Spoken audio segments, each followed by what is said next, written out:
नमस्कार। देश की बात में आप सभी का बहुत स्वागत है, अभिनंदन है। इस बार लोकसभा चुनाव में सबसे ज़्यादा हंगामा किसी एक मुद्दे पर है, तो वो मुद्दा है मुस्लिम आरक्षण, धर्म के नाम पर आरक्षण। दलित, आदिवासी और पिछड़े वर्ग को संविधान के द्वारा मिले हुए आरक्षण में से कटौती करके धर्म के आधार पर मुस्लिम वर्ग को आरक्षण देने की कोशिशें। ये कुछ वाक्यांश आपने सुने होंगे जो पूरे भारत में कोहराम मचा रहे हैं। पक्ष विपक्ष दोनों के मंचों से यही चीज गूंज रही है, आरक्षण आरक्षण।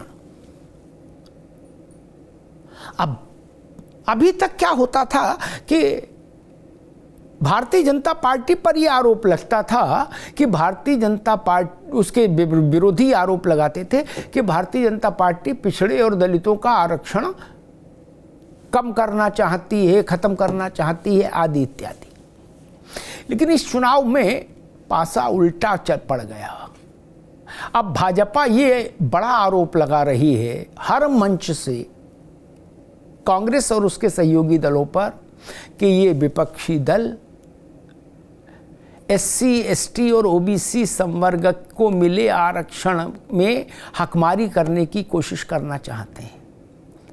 वहां से आरक्षण चुराकर मुसलमानों को देना चाहते हैं धर्म के आधार पर। अभी तक जब ये बात कही जाती थी तो कुछ कांग्रेस के लोग कह देते थे कि ये तो भाजपा का प्रचार है और हम लोग तो ऐसा नहीं सोच रहे। हालांकि कांग्रेस के कई पूर्व के काम ऐसे हैं जो इस ओर इशारा करते हैं। नहीं, कांग्रेस का मन वहां अटका है कि मुसलमानों को आरक्षण मिले। आंध्रा में उसने कोशिश की, अदालत से नहीं बात बनी, लेकिन कोशिश तो की।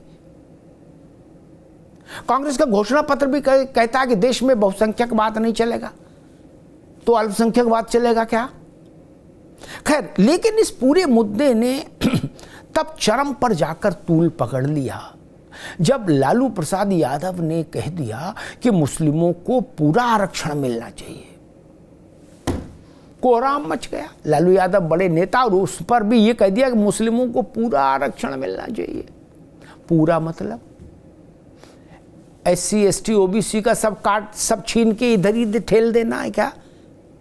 दलित और पिछड़े आरक्षण विहीन कर देंगे क्या आप? जैसे ही लालू प्रसाद के मुंह से ये बात निकली, भारतीय जनता पार्टी ने इसको कैच कर लिया और फिर शुरू हुआ प्रचंड वाक युद्ध। प्रधानमंत्री खुद मैदान में उतरे। लालू प्रसाद यादव को लगा कि गलत नंबर डायल कर दिया लगता, तो 4 घंटे के भीतर फिर वो आए सार्वजनिक मंच पर और लालू प्रसाद ने कहा कि मेरे कहने का मतलब ये कि पिछड़ेपन और शैक्षणिक पिछड़ापन, आर्थिक पिछड़ापन, सामाजिक पिछड़ापन, इसके आधार पर ही आरक्षण होना चाहिए, धर्म के आधार पर नहीं।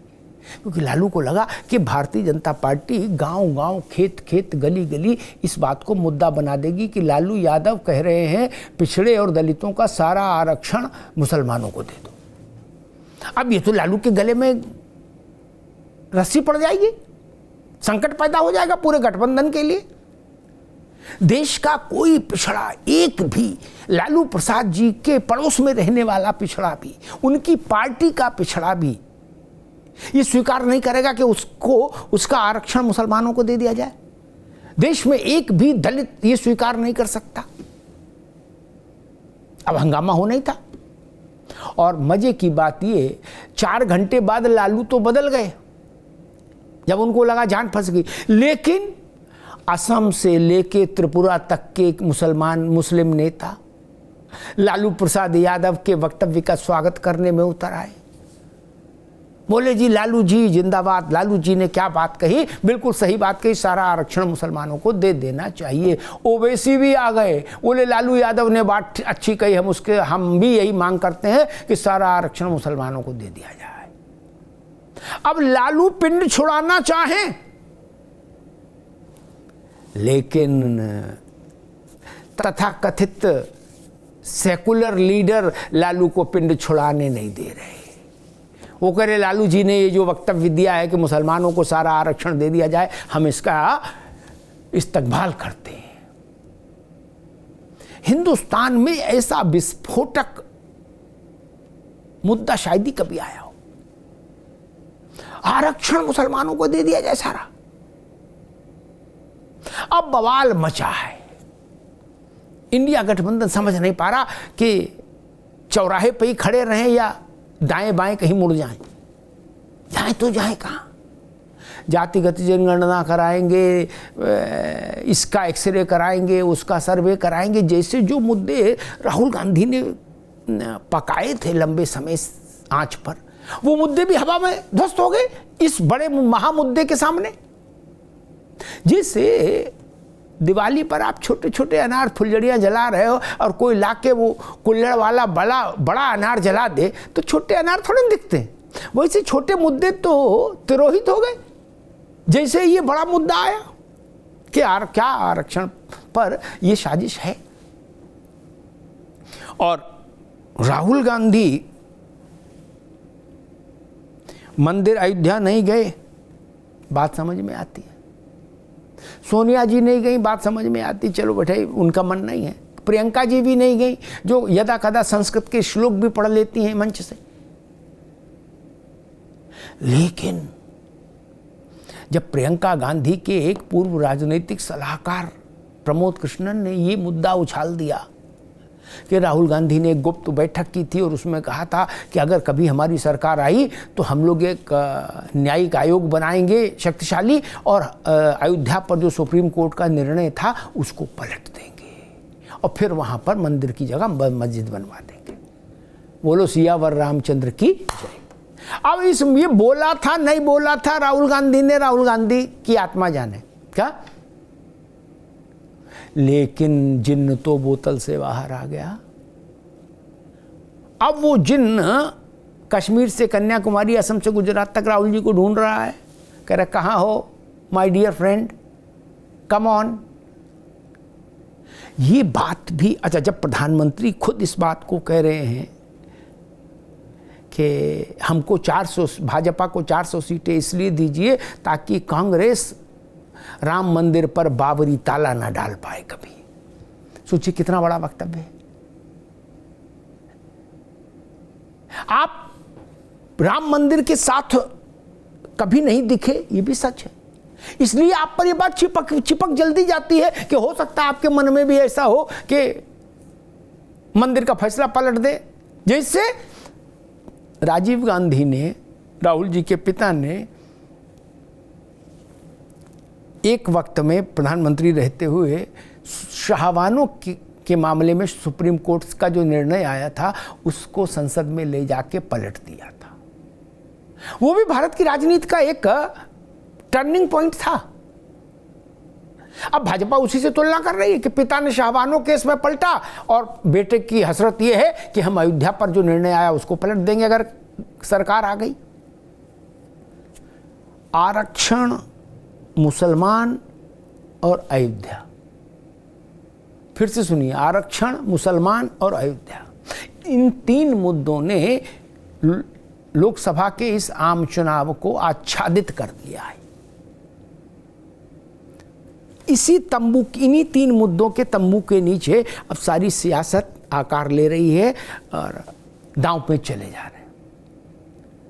जनता के मन तक योजनाओं का प्रचार, भविष्य के आर्थिक विषयों से जुड़े वादे, ये सब पहुंचते हैं, लेकिन सबसे तेज पहुंचता है जनता के मन में आशंका की बात का कोई विषय हो तो।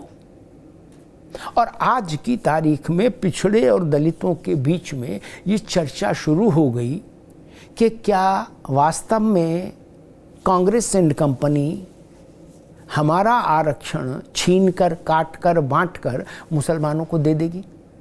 बस यही बिंदु ऐसा है जो इंडिया गठबंधन के लिए कठिन है, उलझावपूर्ण है और उसकी चुनावी संभावनाओं को विपरीत स्तर पर प्रभावित करने वाला है। ये जान लीजिए, यहां से संकट पैदा हो रहा है। वैसे ही जो लोग राम मंदिर पर अपने प्राण समर्पित करने को तैयार रहे, भारत के लोग, 500 साल एक संघर्ष हुआ, प्रतीक्षा काल रहा, उनके कान में जब ये जाएगा, गलत सही की पड़ताल कौन करता है? और कहा था नहीं कहा था, इसका क्या सबूत कौन देगा नहीं देगा? लेकिन ये बात गांव गांव तक चली गई कि अगर कांग्रेस और उसके सहयोगी दलों का सत्ता में दांव लग गया तो ये शाहबानों की तर्ज पर सुप्रीम कोर्ट का फैसला पलट देंगे अयोध्या में, अयोध्या वाला। चूंकि आप एक फैसला पलट चुके केंद्र में शाहबानों वाले मामले में, इसलिए आप पर यह बात फिर चिपक जाती है कि जब पहले कर चुके तो अब भी करेंगे जरूर। यहां से मुझे लगता है चुनाव पलट गया। कांग्रेस और उसके सहयोगी दलों के लिए यहां से दुरूह रास्ता, और ज्यादा दुरूह रास्ता शुरू हो गया। भारतीय जनता पार्टी और कांग्रेस, यानी कांग्रेस प्लस अलाइज, इस बात को बेहतर ढंग से जानते हैं कि आरक्षण का मुद्दा कितना संवेदनशील है। बिहार में जब लालू प्रसाद यादव और नीतीश कुमार एक साथ मिलकर चुनाव लड़े थे विधानसभा का, तो आरक्षण पर एक मसला, छोटी सी टिप्पणी सरसंघ चालक की आई थी, मोहन राव भागवत की, और वो भी कोई बहुत अनर्थकारी टिप्पणी नहीं। उन्होंने कहा था संविधान की भी समीक्षा होनी चाहिए, समय की मांग है। इतने पर बवाल मच गया। मोदी जी ने कसम खाई मंच से, लेकिन मन में फांस गड़ गई, दूध में नींबू पड़ गया। बिहार के पिछड़े और दलितों ने भारतीय जनता पार्टी को पराजित कर दिया और प्रचंड बहुमत से लालू प्रसाद यादव और नीतीश कुमार की गठबंधन सरकार आ गई। सिर्फ एक छोटी सी टिप्पणी, आरक्षण की तासीर ये है, और अयोध्या की तासीर कितनी है इसको प्रत्यक्षम किम प्रमाणम। 2 लोकसभा सीटों से वाली भाजपा ने जब अयोध्या की रज, अयोध्या की मिट्टी अपने माथे लगाई तो 303 तक आ गई, 2 से 303 तक, यानी 301 सीट ज्यादा। अयोध्या की मिट्टी माथे लगाई और यात्रा शुरू। ऐसा लगा कि जैसे भाग्य का जो पटबंध था वो खुल गया। अब ये चुनाव फिर उन्हीं पर आ गया, आरक्षण, मुसलमान और अयोध्या। अब ये चुनाव रोचक उसमें चला गया है, परिस्थितियों में सनसनीखेज भी है और संवेदनशील भी है। क्योंकि आरक्षण, एक होता है कि आरक्षण कम कर रहे हैं, ज्यादा कर रहे हैं, वो भी खतरनाक है, कम कर रहे हैं अगर, लेकिन उससे ज्यादा खतरनाक है कि हमारा छीन के मुसलमानों को देना चाहते हैं। अब चुनाव इस धुरी पर आके खड़ा हो गया। यहीं से आगे का रास्ता निकलेगा। जनता, पिछड़े और दलित भारत के इस विषय को दिमाग से लेते हैं कि दिल से लेते हैं, जैसे भी लेंगे वहां से खतरे की घंटी बजेगी। इंडिया अलायंस के लिए तय जान लीजिए। धन्यवाद।